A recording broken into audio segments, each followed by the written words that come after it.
And now, we return to the world of the Mr. Saturns, where Chris and Lucario are about to bathe while clothed in a hot spring that is apparently filled with potion, but goodness fucking knows what it is. Take dip now! The nearby Mr. Saturn invited. No clothes off, please, zoom! Hesitant about that unfortunate rule the creatures had regarding human bodies, Chris was a little surprised. He slowly wandered into the pond's shallow water with his clothes on, until after 10 seconds he found his head sticking out from the steamy water, with the rest of his body feeling the hot temperature of the water already taking its toll on him.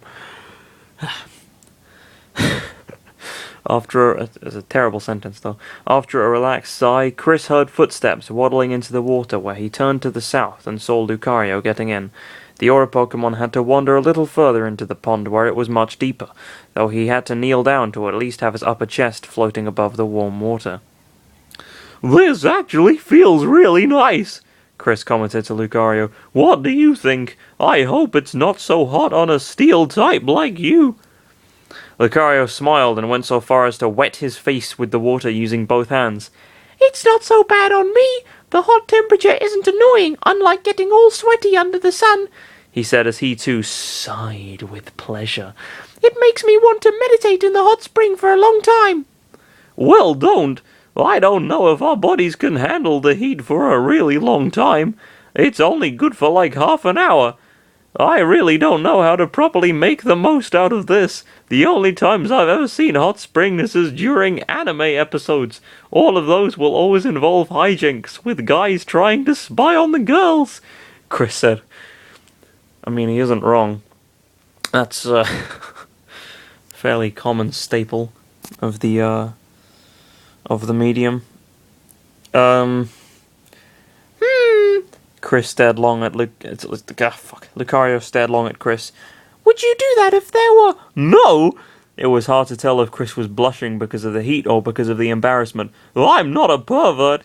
I'm not into ogling women's breasts. I trust you don't have such thoughts either, right?"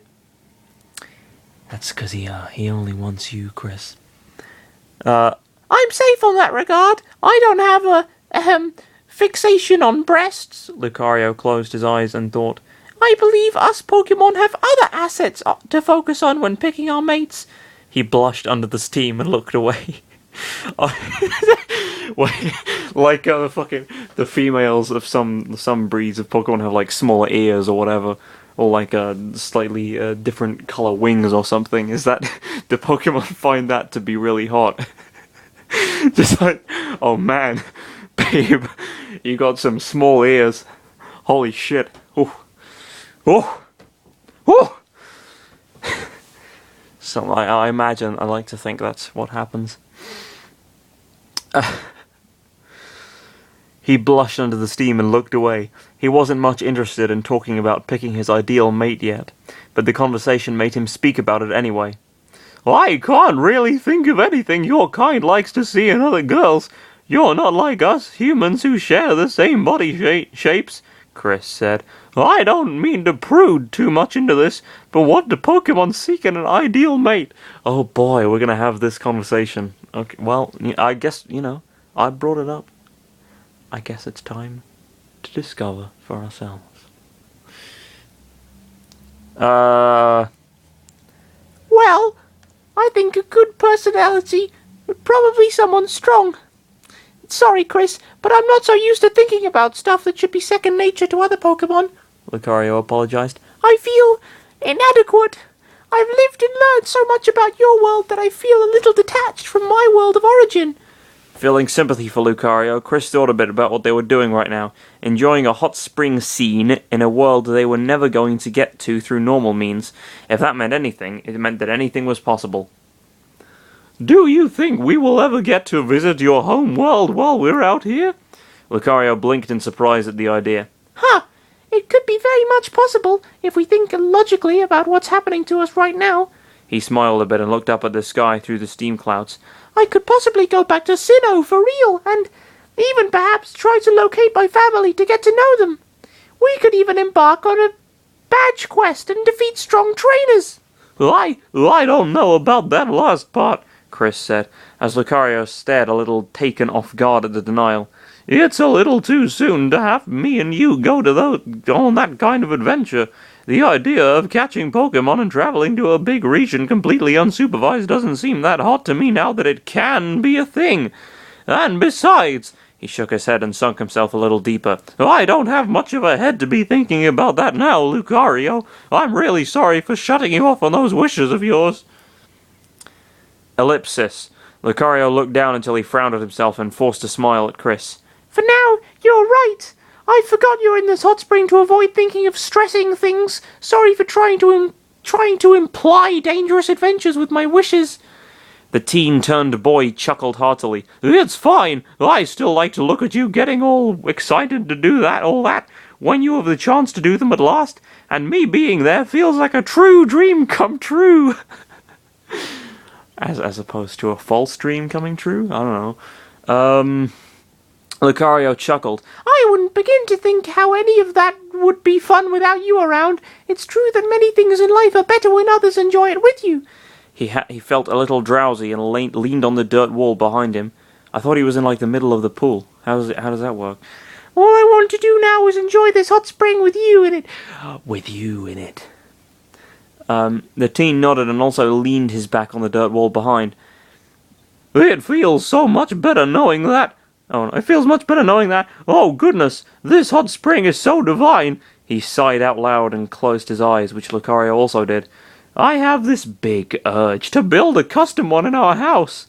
That sounds very nice, Lucario said, oddly yawning and feeling his body going numb.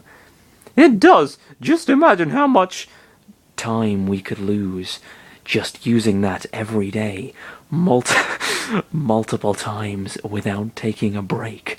Chris then yawned as well. Wow, hot springs must be really good because all I want to do now is fall asleep. Ellipsis, ellipsis, ellipsis. Something was horribly wrong here. Chris was nearly just about to fall asleep when he barely noticed Lucario had fallen asleep before he did. Although both had never entered a hot spring before, surely neither had ever entered a hot spring before, Chris knew full well he never saw anybody fall asleep in one. It would be completely suicidal to remain in a hot body of steaming water while sleeping in there. But he couldn't help closing his eyes. If Lucario's lifeless body slumped forward and he never made an attempt to violently wake up to shake off the water that his body was already used to, then it stood to reason that the hot spring wasn't normal at all. Maybe it was because the Mr. Saturns built it. Maybe it was because the hot floor underneath brought hot water from a strange source. In the end, though, the world blacked out for Chris as he felt everything in him going numb, and briefly seeing a horde of Mr. Saturns standing all around the pond, staring very much intently at his way. Fuck, that's creepy. Alright. 20 minutes later. Ness, Paula, and Juff couldn't gather a lot of info about the whereabouts of the lost Mr. Saturns. They had heard way too many strange tales from all of the Mr. Saturns they talked to, with many of them not even bothering to talk about their lost friends. The main trio of their universe was walking up through the cliffs after finding out the other two members of their team weren't seen anywhere else in the lower floors, and they wouldn't definitely be found in the many dead ends the children stumbled upon, though they soon figured out the way out. And